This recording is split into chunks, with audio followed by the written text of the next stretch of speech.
Hey, my friend, and welcome to Aligned to Rise, the podcast for ambitious women who are done settling for feeling held back from their true potential and playing small. I'm your host, Alyssa Chavez, functional nutritionist, high-performance coach, and fellow visionary on a mission to help you reclaim your health and energy to get to the root cause of your gut and hormonal symptoms, clear the internal blocks holding you back, and rise into the powerful woman you were always meant to be.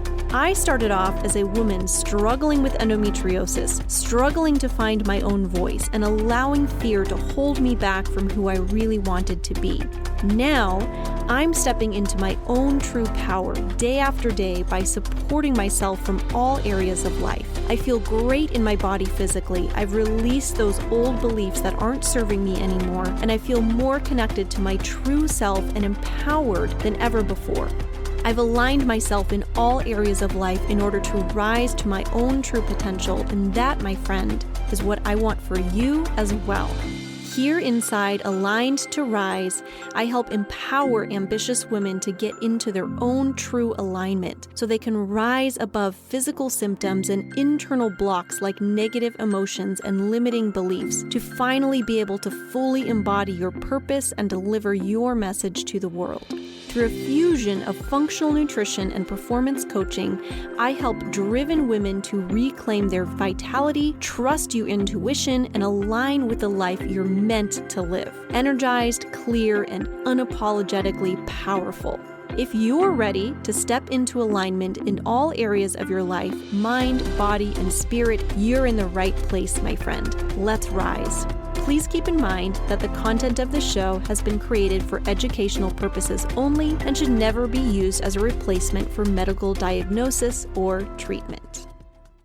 Hello and welcome to Aligned to Rise. I am so thrilled that you're here today. You're going to absolutely love today's conversation. I have a guest for you today. Her name is Molly McNamee. And Molly has actually been a guest on the podcast before. In fact, fun story, she is one of the very first guests that I ever had on the podcast. So I will definitely link to that episode in the show notes if you would like to go back and check out what our conversation was back at the very beginning when all of this started. But I wanted to bring her back on the podcast because just like myself and so many of you, she's grown in many ways. She's started to add more tools and things into her practice. And so I wanted to bring her back on here just to have some updated conversations. There's just so much to talk about. And she's just such a wonderful person. We've connected probably the last couple of years, and we'll chat every now and again and just support each other. And she's just a wonderful human being. So it's so much fun to have her on the podcast. We always have such a wonderful time when we get to connect and chat with each other. So I wanted to bring her back here to chat with you about that. So Molly is a certified personal trainer, and she's the creator of MFit Workouts, which she created back in 2013. It's been around for a while and helps people to really create tailored workouts for themselves. However, at this point in time, which I will let her share more about everything that she has learned along the way. She's made some updates. She's added in some health coaching as well. But what she's really started to focus on is the nervous system. She's had some struggles with her nervous system herself over the years and has really figured out how to tailor her workouts to best work for her body. And she works with her own clients who have some ups and downs with nervous system support. And so what I really loved most about this conversation was the talking about how your workouts can impact your nervous system and why this matters and why it's something we should even pay attention to and why your nervous system is something that we should pay attention to, because I really find that it's one of those kind of underrated parts of our health, right? We talk about a lot of the physical things. We talk about your gut and your hormones and all these little pieces, but talking about the nervous system is something that's a little bit probably under talked about, honestly. So I wanted to bring that conversation to you guys. I absolutely loved chatting with Molly, and I know you guys are going to absolutely love hearing from her. So super excited to share, and I will let Molly take it away. All right. Well, hello, Molly. Thank you so much for being here today. I'm excited to have you back on the podcast. It's been a minute, and I know you've been up to a lot of new things and just been expanding what you're working on, what you're doing. So I'm so excited to have you share that with everybody today. I'm excited to be back too. You are one of the first podcasts I ever did. So it's like a few or a couple years later and now we're back. Yeah, that's pretty cool. Well, I'll definitely link in the show notes to our previous episode if anyone wants to listen back at that. If you've been with me since the beginning, you might have heard it because that was one of the early episodes. And I know you and I have both just been through a lot of growth and changes in the meantime, so it'll be fun to kind of have a little updated conversation here. But I would love if you can start off by just telling us a little bit about you, who you are, what you do, how you came to be doing what you're doing. Just some of your story would be wonderful. Yeah, of course. So I am a fitness and hormone health coach, and I'm the founder of Fit Workouts, which is an online fitness platform where we combine stress-conscious exercise with lifestyle coaching to help women actually feel better in their bodies again. And I specialize now in exercise and health coaching for the nervous system and the body's stress hormones. And this is something that I really became passionate about probably 5 or 6 years ago when I really reached rock bottom with my own health. So at that time, I was still a fitness coach. I was working out daily. I was eating ridiculously healthy, and yet my anxiety was out of control. I was having panic attacks every single day, sometimes several panic attacks in one day. And it didn't really make sense because it's not like I was living this super anxiety inducing life, but I felt really anxious. I was also struggling with some severe bloating and insomnia, and my weight would swing dramatically. So there was 1 month where I gained 30 pounds with really no explanation. And it didn't make sense. I was doing everything right, but I felt totally out of sync with my body. And eventually I learned that the real issue was stress and cortisol. And it turns out that the workouts I was doing and even the way I was eating was creating more chaos within my hormones. And that discovery just changed everything for me. So I really dove into all of the science of the nervous system and the stress hormones.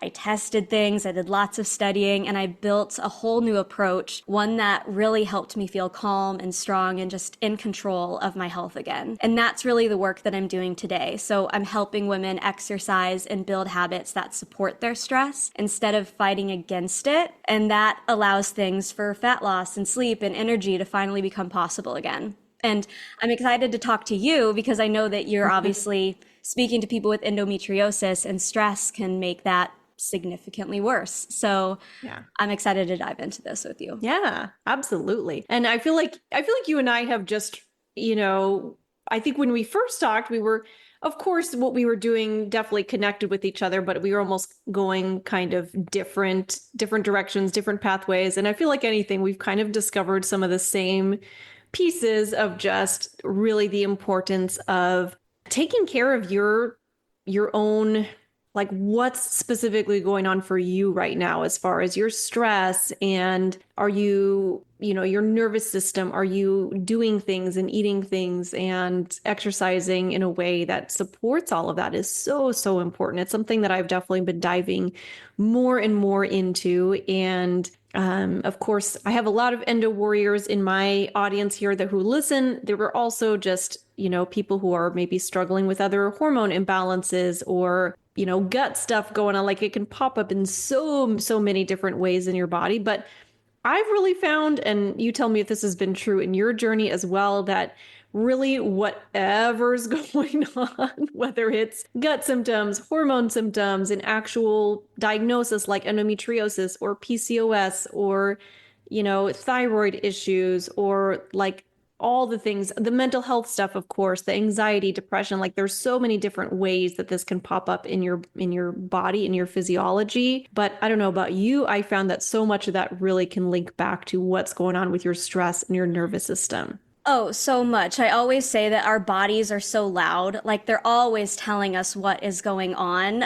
It just can be hard to translate the language our body is speaking. And so often our bodies are complaining about stress, like even like our periods like reveal so much about the stress your body's going through. Like so much of what you experience can be tied back to your stress and to your adrenals. And that's why I feel like it's a really good starting point for most people, because it is so big and so influential. And if you can start to get a handle on that stress component, that can influence a lot of other things. And then you may be like, okay, there are some smaller, more niche areas that I still need to work on. But starting with stress can help with so many things.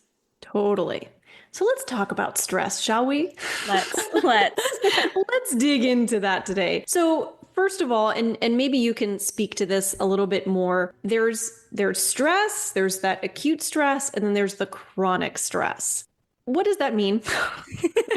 What's the difference between the two, and why in the world does that matter? Yes, that's a great question. And I love that you asked that, because I talk so much about stress, but then also when I'm working with clients, the goal is not to remove stress from our lives, because stress is inevitable. Your life's always going to be stressful. Work is going to be stressful. We know that the world is stressful. So stress is going to pop up. So really your question about like that short-term stress versus that chronic stress.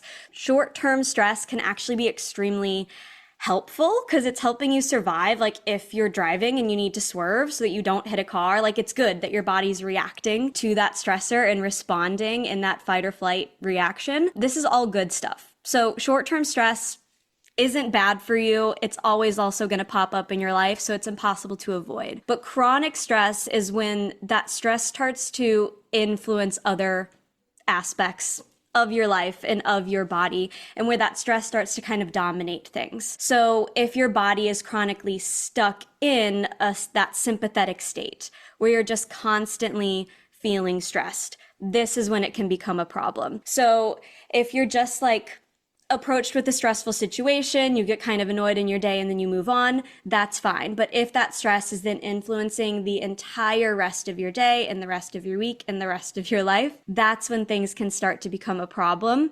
And often the way that I like to explain it in a way that I think makes sense for a lot of people is so many of us are living in this kind of go, go, go state where we're hopping from one stressful thing to the next, which means your body never really gets a break. And that can get your body stuck in that sympathetic state, that stressed out, that anxious state, and never get a break. And then that's when it can start to become chronic, where it's not, your body's not experiencing the balance that it should between stress and relaxation. Does that kind of explain? Yeah, absolutely. Okay. And I love the way that you said that stress isn't necessarily a bad thing, right? Mm-hmm. It's, we tend to think of things, and this is true in many areas of our life, but we'll focus on the stress piece for right now. We tend to really look at things from black or white, like stress is good or stress is bad. And really there's so much nuance to that, because you're absolutely right. If you had zero stress ever in your life, first of all, I don't know about you, but I can't even really. Yeah. Who are you, and what are your ways? Please teach us. But secondly, stress is what makes us strong, is one of the ways that I think of it. And that can be physically, like we need some of the physical stress on our bodies. We've all seen people in our lives who just didn't do anything physical for many decades and now have no muscle and like there's no bone mass, like their bodies are kind of falling apart at an older age because they didn't put enough stress on their bodies, right? And we'll talk more about the physical stuff in a bit for sure. And I think the same thing can apply with the mental side of it. It's like you need some amount of mental stress to grow and develop and continue to have healthy brain function. I mean, I know like my dad, for example, who's nearly 80 years old now, he has for many years done various kinds of puzzles where he'll do like the Sudoku. I don't think he actually does Sudoku. I think I'm making that up, but he does crosswords and I don't know, what are the... Like the New York Times puzzles that I do every single day. Yeah, there you go. Stuff that makes you use your brain is the point, like exercising your brain. And I think that that's so important to know, is that because we think we've all been through probably experiences in our lives where we had a stressful event, we had this stressful experience, maybe a family member had an illness or you had an illness or you struggled with a financial situation or a relationship or whatever it may be. But then going through that just made you come out so much stronger on the other side to the point where now you feel like you're better able to handle things moving forward. So just some of the things that pop into mind as far as why it's important actually to have stress in your life. Yeah, so it's really not about removing all stress from your life. It's about learning how to manage it better and learning how to balance that stress in your body in a more effective way so that it doesn't dominate things. And if you are someone who has gone through kind of a long-term stress situation, like an illness or like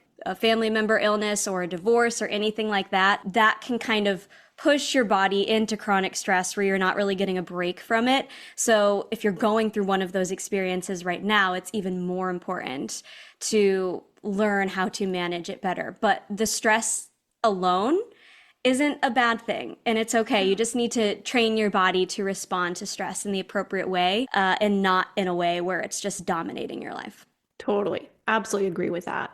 So let's start. I know that at this point, you're really working to help people support stress from all kinds of different avenues, which is great. And we'll dive into all of that today for sure.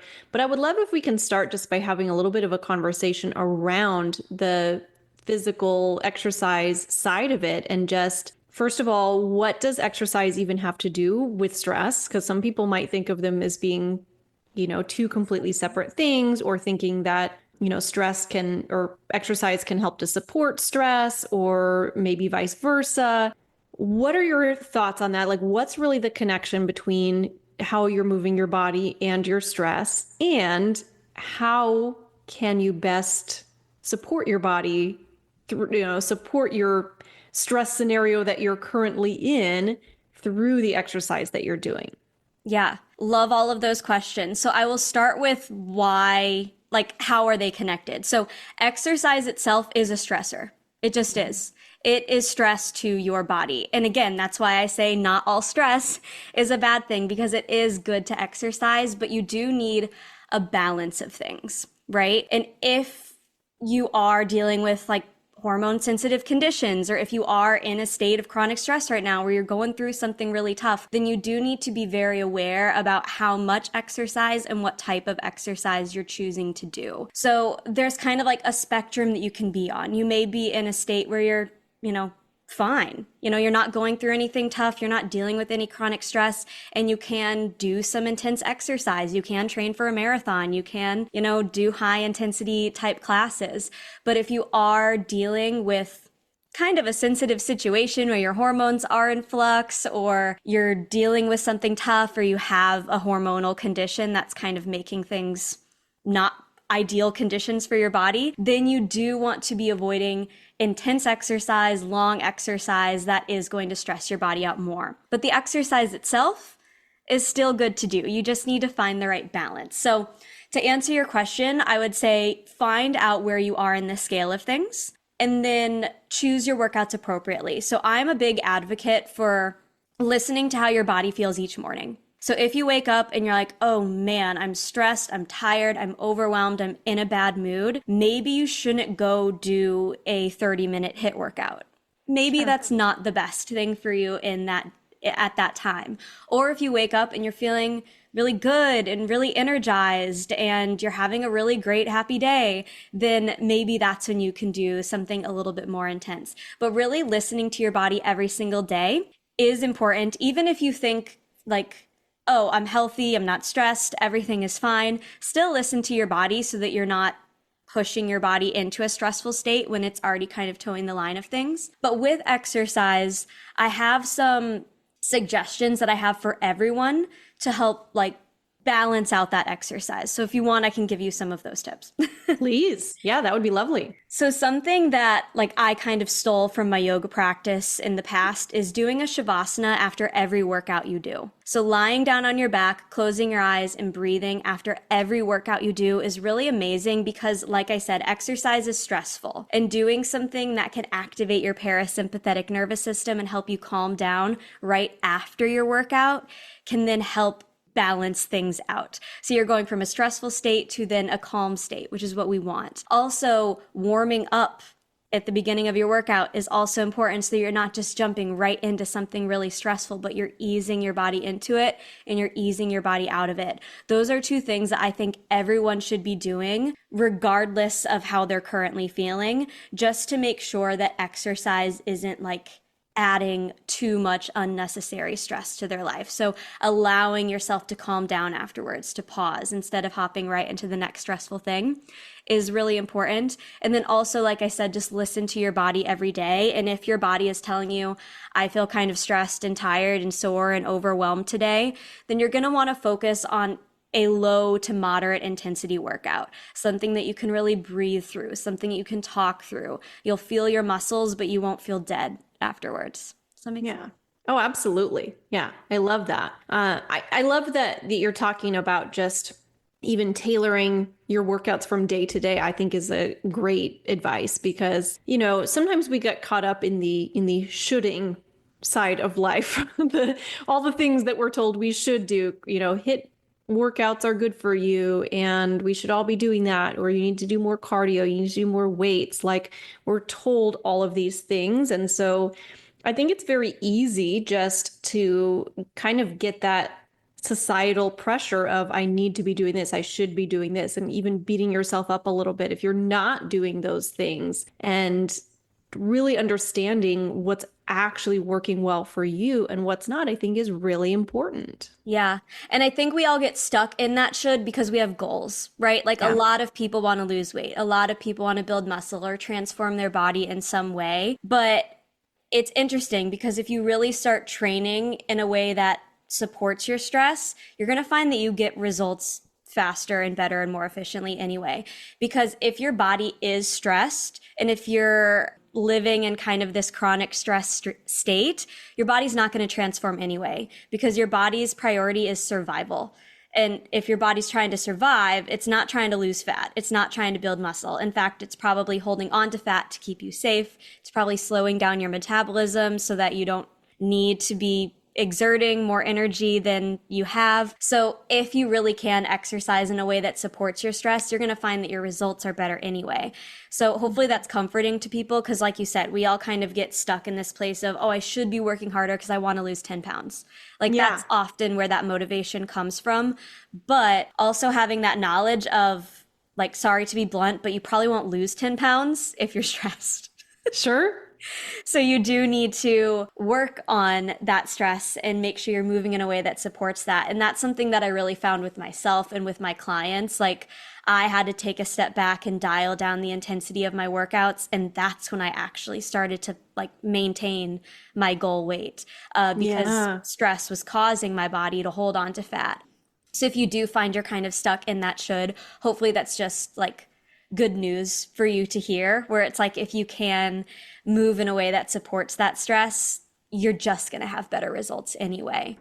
Yeah. And thank you for saying that, by the way, because that's definitely something that's been very ingrained in our culture is, if you need to lose weight, that means you have to work out harder and harder and harder and harder and probably eat less food. And I see that often where it's, people are trying these things, I'm working out 5 days a week, 30 minutes every day, and I'm only eating 1,200 calories and just, all these things that we try. And so often what ends up happening with that is that you're just stressing out your body. And what happens when your body is really stressed, it's going to want to hold on to whatever resources it has. And that does include your body fat. Mm-hmm. So it's what I often see, and I'm so many people are shocked when this actually works, but sometimes the answer is you actually need to work out less and eat more. And that is truly something that I say to so many people that I work with. And I'm always like faced with that with a little like, that can't be true. They like don't trust me initially. And I'm like, just trust me for 2 months. And then after 2 months, they see, some progress. And they're like, okay, I trust you now.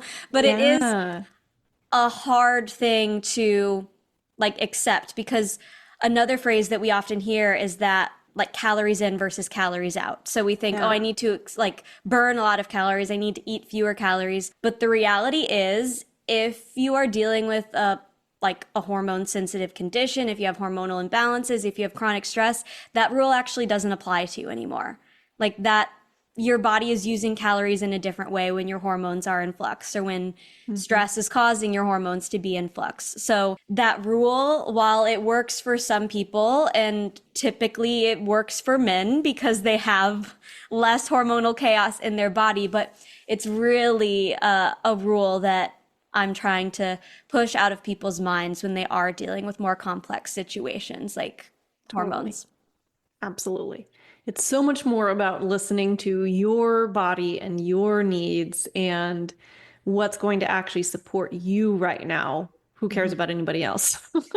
Exactly. And that can be so challenging because you like hear a friend saying, "Oh, I got amazing results from this one thing," or your mom like got these amazing results from another thing. But you're your own unique individual, so you need to make sure you're adjusting things for you and not making your Totally. stress problems, your hormones problems worse with the wrong exercise routine. Yeah. And just because I know you've experienced some of this yourself and you talked about this before, but how would you know if you're doing too much for your body? What are some of the signs that your body might be to you? You mentioned earlier that our bodies are always talking to us and they're giving us signals and they're trying to communicate. So what are some of the things that you would be looking for as far as somebody's body telling them, hey, you're doing too much? Yeah, that's a great question because a lot of the symptoms can be very discreet and can be things that we kind of wave off as being normal. And if you are someone with endometriosis, like I would say specifically for you, if your symptoms have ramped up, if you're feeling everything a lot stronger, if you're feeling more pain, if your periods are tougher, if you're not sleeping well, then those are definitely things you want to look out for and instantly start looking at your stress and look at how you're managing that. But just as a whole, some other like really small things you may want to look out for is if you're really jumpy. So if you find like you're getting scared really easily, that can be a sign. And just your body being more sensitive as a whole. So if you have really sensitive skin, if you're losing your hair, if you're bruising really easily, these can be signs that your body is dealing with some chronic stress. And then there's obviously the really big ones as well that you hear about more often, like if you're waking up at 2 a.m., if you're struggling to fall asleep, if you're feeling really tired throughout the day, if you're really bloated, if you're anxious, if your heart's racing throughout the day. But I think like the main tagline for all of that is if your body's feeling especially sensitive, like if everything feels like it's a bit tougher, that can be a sign that something is up with your stress and particularly your stress hormones. So I would be looking out for those things. And something that I really encourage everyone to do is to keep a little journal where you keep track of some of those symptoms and like keep track of your anxiety, keep track of how often you're going to the bathroom, because also constipation can be a sign that your body is dealing with some chronic stress. Keep track of your pain. And if you notice that some of those things are worse and they're consistently worse, then that's when you may want to step in and start really adjusting your workouts, adjusting your food, and adjusting your lifestyle to support your stress a bit more. And again, it's about supporting your stress, not removing the stress. But yeah, that tagline, is your body more sensitive? Are you feeling more tired but not sleeping well? Are you doing everything right but you feel worse? These can definitely be signs that something is going on that you're going to want to look at. Also, like pain. I know with endometriosis, like you're not like you're very used to pain, unfortunately. But if you're experiencing pain, if it feels like it's kind of all over the place, that can be a sign too. So if you feel like your pain is usually more isolated and it's kind of spreading to other areas, that can be a sign that your nervous system is not happy. Yes, absolutely. And we want to listen to that, right? We want to be able to honor our bodies. Like there's a time and a place for pushing harder, doing more, and there's a time and a place for taking a step back and, finding a little more ease, a little less, actually. Just Actually, a not little more. less, not more. Exactly. Awesome. So, okay, I feel like we've really covered pretty well the movement exercise side of things and how that can impact stress and how your body's feeling and all the things. But what else? Because I know, you had started out really focusing on the fitness exercise side of things, which of course you're still very active in all of that. But I know that you've, similarly worked on just expanding what you're talking about, what you're working on, and just, the understanding that there's more to chronic stress than just the fitness side of it. So if someone came to you and was just saying, "Hey, I'm really struggling with chronic stress. I need some help. What do I do? Where do I even begin with this?" What are Mhm. some of the other things that you would be looking at to help to support that? Yeah, so, and it kind of circles back to what we said right at the beginning of this, where it can be everything. Yeah. Unfortunately and fortunately, I guess. So Yeah. when someone comes to me, they, one, usually don't even know that chronic stress is a problem. They're like, "Oh, I'm sure I'm stressed," but they kind of like say it like that. They kind of push it to the side. They're like, "I know I'm stressed, but it actually helped me like lose weight." Or like, I know I'm Hmm. stressed, but how do I get this pain to go away? But they kind of push stress to the side, being like, "I know that that's a thing, but let's just forget that it's a thing." So the first thing I do is I make sure that they understand that that stress piece is probably the most important. And then I really just have a conversation with everyone that comes to me. And I just say, "Tell me about your life." And I ask some specific questions, and I ask what their day to day is like. I ask what their job is like. I ask what their family situation is like. And I just try to get a really good picture of how they're living every day. And some things that are, I guess, red flags that can pop up in those conversations for me are people who seem like they never stop, Hmm. where they're doing everything and they're like superheroes, and that's amazing, but they're really not taking time to care for themselves. That's obviously a red flag for me, because you need to have some self care. But funnily enough, another red flag is if you have a crazy self care routine. Mm. I was actually talking with a woman, I think it was 2 weeks ago, and she came to me because she's struggling to lose weight. But she was like, "I do all of this stuff. Like, I meditate, I journal, I go for walks. I probably walk like 15,000 steps a day. I work out almost every day a week." She like named all of these things that she's doing. And I'm like, wow, that's impressive. And then I asked the question, "Do you feel kind of overwhelmed trying to get it all done?" And she was like, "Yeah." And I'm like, "You need to do less." Like, Sure. I know it sounds kind of silly to be like, okay, maybe don't meditate every day. Maybe don't exercise every day. But that is what I had to tell her. I was like, "You're doing too much. You're trying too much self-care to the point where it's stressing out your body trying to fit it all in." So I would say a lifestyle, like, of doing too many things, never taking breaks, that is a thing that can really drive your body into chronic stress. Also, and this is not something I'm a huge expert in, like, I definitely encourage my clients to talk to therapists if they're dealing with this, but past trauma. Like, I've worked with Hmm. people in the past who had like different childhood trauma, and then they recently had knee surgery. And now Sure. they're like, "For some reason, my body is acting as scared as it was when I was a child." And I'm like, that's because your body reacts to stress and trauma in the same way. Like, it doesn't care that they're different situations, Totally. but your body is still reacting like, "Oh, trauma, we're scared. We're instantly going to revert back to all of our bad habits and how we were feeling in the past." So that's something, like, you definitely want to talk to someone about that past trauma, but having that awareness that your body responds to stress and trauma the same, regardless of what it is big, because lots of people, have surgery, get sick, like, have these things happen that are traumatic to their body. And they're like, "But I'm healed now. I should be fine." But your body still Hmm. went through a traumatic event, For even though it sure. wasn't like how we normally picture some traumatic event looking, Totally. you know?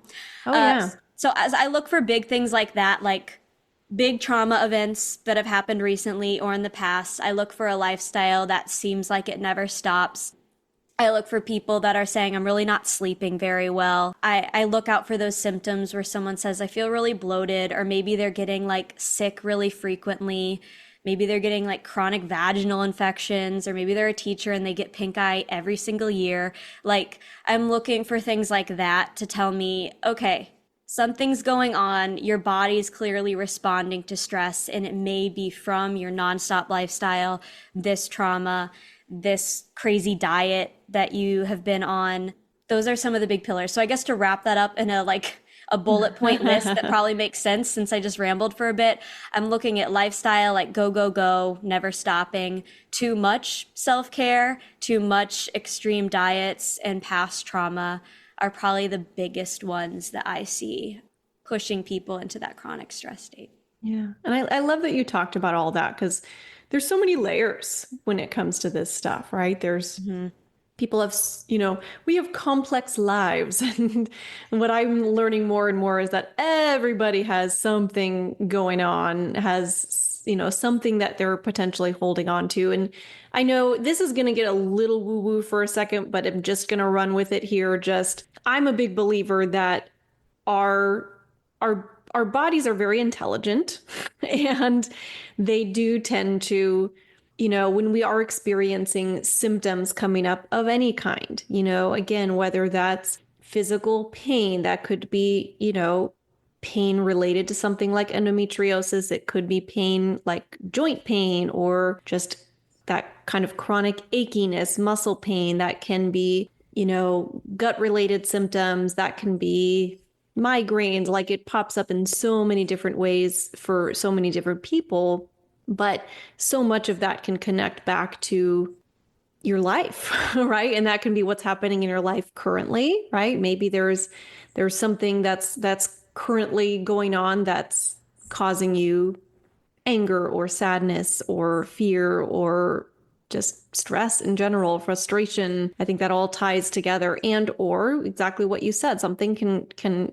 things can present themselves in your body related to what happened many, many years ago. And if some of that is just not processed, it can totally relate to symptoms that we're experiencing. And not that this is funny, but kind of funny how sometimes that pops up. Like you've had, maybe something happened around a certain area of your body, and then lo and behold, that's where you're struggling later on in life. Like it's just so interesting, so fascinating how all of that connects together. And it really is, it's not to overwhelm people, but it's about supporting from all the areas of life and also taking an approach that feels doable and sustainable for you right now. Because I love the example you used of people who are just doing all the things, I'm feeling a certain way, so I'm going to just do every bit of health advice that I've ever heard and just try to do it all at once. And sometimes it's really more a matter of figuring out the couple of things that you really need to support your body. Maybe it's, meditation, and also you're, doing like some gentle stretching movement kind of thing. Like it really truly does not have to be everything that you've ever heard of in order to help your body to calm down and get to a place of feeling good in your body again. It can be small steps. Yeah, no, for sure. I mean, so many people, especially people dealing with any chronic conditions or people dealing with endometriosis, you can often just try every new protocol, every new diet, every new supplement, but really the real shifts happen when you learn to teach your body that it's safe. Like that's when your symptoms can really calm down.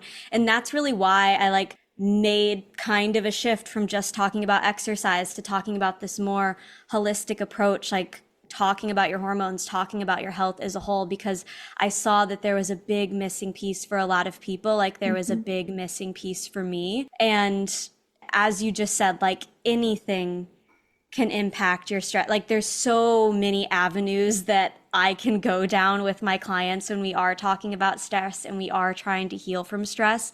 And that can be kind of overwhelming and stressful in itself, which is why trying to simplify things as much as possible and just focus on one little thing at a time really can be so powerful. Totally.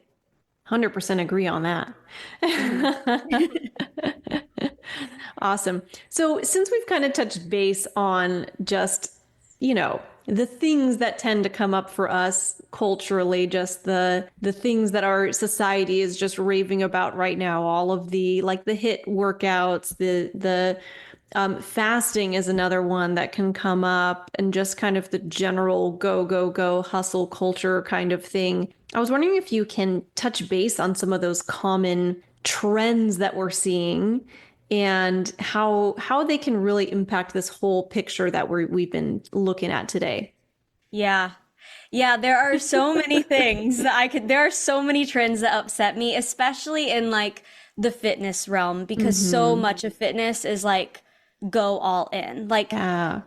I had a conversation with, who was it? Maybe someone on LinkedIn recently that was like, why do you think there's not more fitness programs around stress? And I was like, because most of fitness is like flashy and like, Yeah. let's help you get a six pack as soon as possible. And then people think that that requires like a lot of action. So, but I'm getting off on a tangent. Some of those trends, you mentioned fasting. So I'll talk about that. Fasting when your body is stressed, stresses out your body more, Mm-hmm. which is the unfortunate truth. And fasting works for some people, but I definitely wouldn't recommend it for any woman experiencing hormonal imbalances right now or dealing with a condition that like has your hormones being like extra sensitive right now. We can also say maybe they're not imbalanced, but they're sensitive. They could get off Mm. balance really quickly. Fasting workouts are a bigger stressor than eating before your workout. So if you are someone who exercises in the morning and you're used to doing a fasted workout, it could be as simple as like have a bite of a banana. Like eat a little something because that's going to be less stressful to your body. But fasted workouts are very trendy. Also, just intermittent fasting as a whole is very trendy, especially for someone who is trying to lose weight. And again, this works for some people. But if your body is stressed, your body is going to think, oh, we're surviving now because we're not Mm-hmm. eating. Extreme diets as well are the same thing. Like your body perceives that as, oh, we're starving. There's not like I said, our body's stress response is programmed and it's like how the cavemans lived. Like the cavemen, if they didn't have food, their body understood we're surviving now. And when you're doing an extreme diet or when you're fasting for long periods, your body senses that as, oh, we don't have access to food. So we need to be in survival mode. So that's kind of why those things are connected. But of course, like fasting works for some people. So that's not me saying like a blanket statement, but if you are dealing with a hormone sensitive situation, fasting is going to make that worse.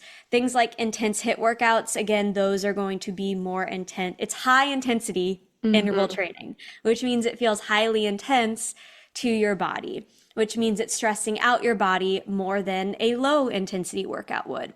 And as I said before, all workouts are a stressor to your body, right? But something that is labeled as a high intensity workout means it's going to be more of a stressor than a low intensity workout. And a lot of people kind of shove low intensity workouts off to the side because they think they're easy, but they don't have to be easy. They just don't have to like stress out your body to that extreme degree.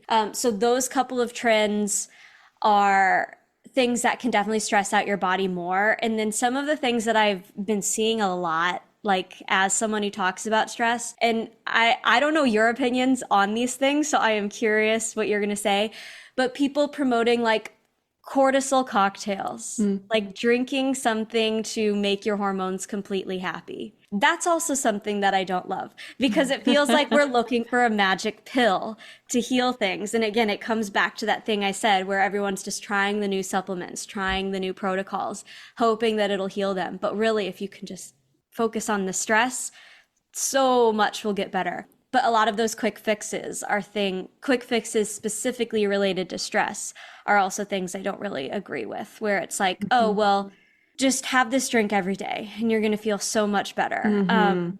That I don't love.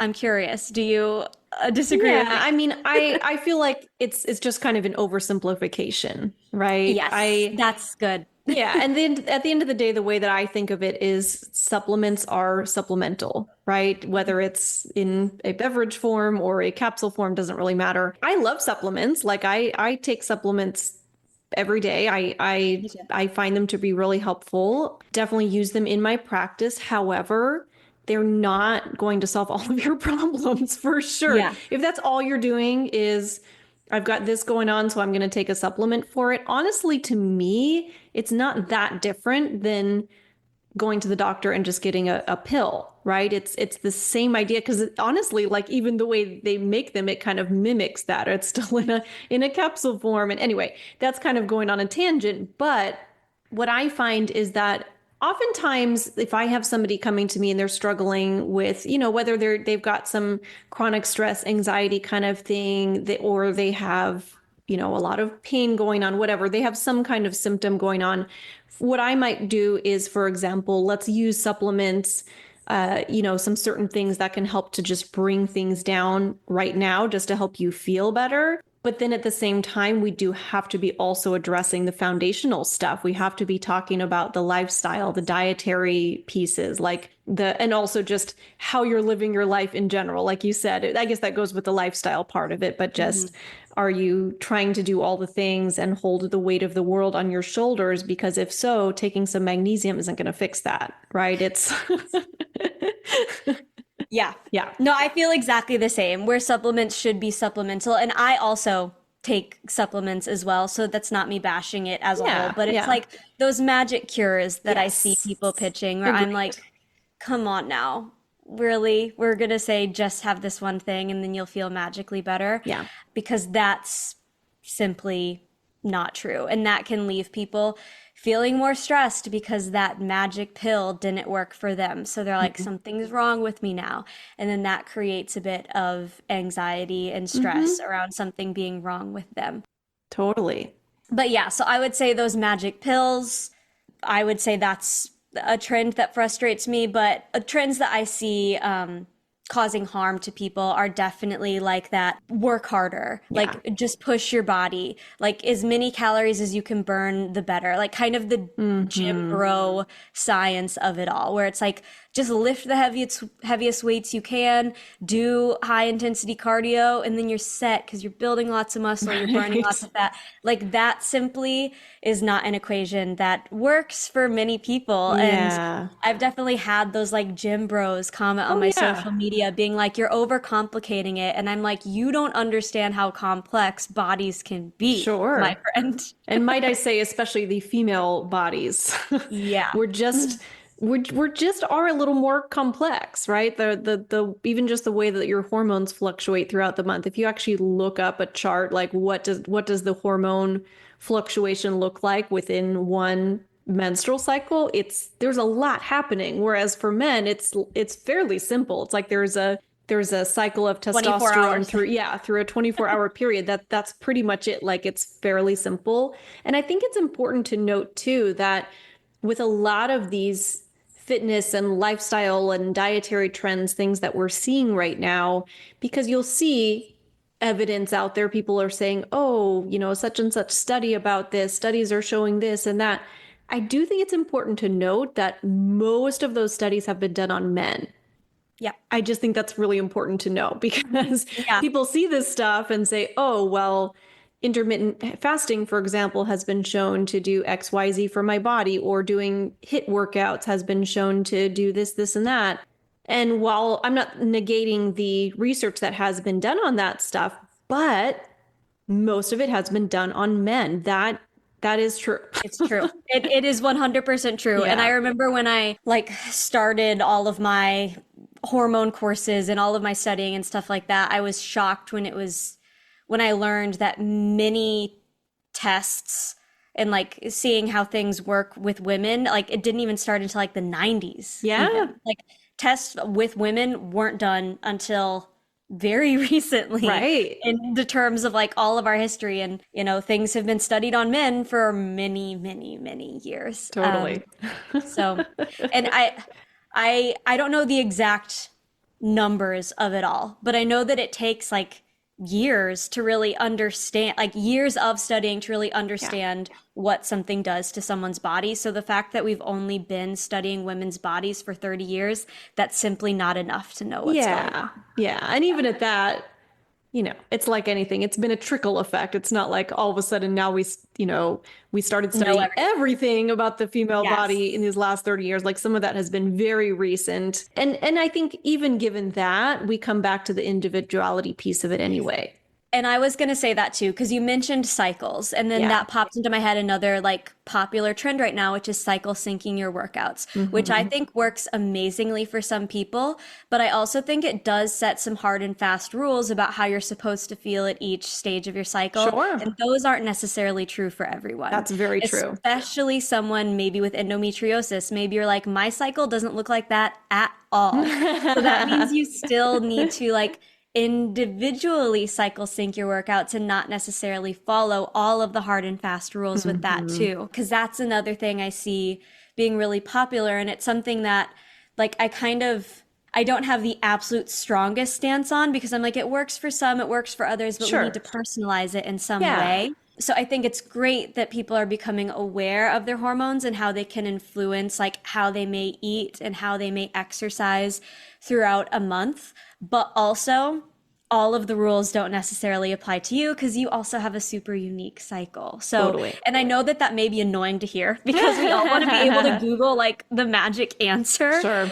but it is individualized. So that's where I really do think like tracking your symptoms, understanding your body, understanding what is going on, and learning how to adjust with how you're feeling is the most important thing. Totally. Totally agree with that. 100%. Awesome. All right. Well, I think that really pretty well covers what we wanted to talk about today. I think that's such a fantastic conversation around all things stress and how to support your body and what that can really look like for people. Is there anything else that's coming to mind that you wanted to share with everybody before we wrap up for today? Oh my gosh. I mean, we could probably talk for another hour, right? There's lots of Totally. things that I could say, but I guess if I were going to give your listeners like one really simple catchphrase to have moving forward, it's that less is more. Yeah. So much of health is like do more, do more, do more, Mm, but less is more. Like understand your body and work smarter, not harder, right? So absolutely. just those two phrases, less is more, work smarter, not harder. Let those be your catchphrases when you're like hearing all of the noise of like you're not doing enough. Yes. Remember what I just said. Less is more. Yes, less is more. I love that. Honestly, that's really been my approach to life lately. I feel like we were talking about supplements. I feel like I've actually been taking less supplements lately. Just like, do I really need to take all this stuff? I don't know. I think I'm going to focus more on the foods that I'm eating and all of that. And yeah, I love Yeah. that. Less is more. No. Less is more. It's funny you bring that up with supplements because I literally have a client who was taking like 12 supplements in a day, and that was actually causing her to feel stressed Sure. because she was doing way too much. So, Totally. again, there are so many things where stress can just sneak in so many So ways. And I'm many not saying that to things. scare you, but just to raise awareness of that. Yeah, absolutely. And I think too, yeah, it's very easy to just like overthink and want to overdo the situation, but like simplicity. Simplicity. How can you simplify what you're doing right now and just make it easier for your mind, easier for your body? All will be much happier. Exactly that. No notes. Yes, love it. Amazing. All right, Molly. Well, I'm sure after listening to this, people are going to want to come and find you and connect with you and have a chat with you and learn more about you. Can you share, first of all, just, what you offer, how you work with people, and then just what are the best ways to connect with you? Yeah, so I work entirely online. So regardless of where you are in the world, like please start a conversation with me, ask questions, and I would love to help you. I offer group and one-on-one coaching on my website. So if you are someone who is looking for some like just community support and some energy, you can definitely find that there. Or if you are looking for someone who can just completely simplify things for you and tell you exactly what to do based on how you're feeling. I do have one-on-one programs that can offer you that kind of just complete direct guidance. So there are multiple ways that you can work with me on my website. And if you listened to this conversation and you kind of related to it and you're interested in learning more about stress, I actually have a free ebook on my website that is called Conquer Your Cortisol, and it's all about understanding your stress hormones, understanding how to tell if something's going on with your stress hormones, and what habits to start building and what workouts to start doing to support those things. So that could be a really great next step after this conversation if you are kind of like, oh yeah, I am stressed, I need to do something about it. So you could get that on my website, which is just my name, mollymcnamee.com/cortisol. You can get that ebook there, but I'm also all over the internet. My Instagram is my business name, which is mfit, M like Molly, fit like fitness, .workouts. So you can talk to me there as well. And I'm always open to chat. I just want to be everyone's cheerleader and everyone's support system. So if you just need that, please reach out. Awesome. And as you can tell, Molly has just wonderful energy. You're going to love chatting with her.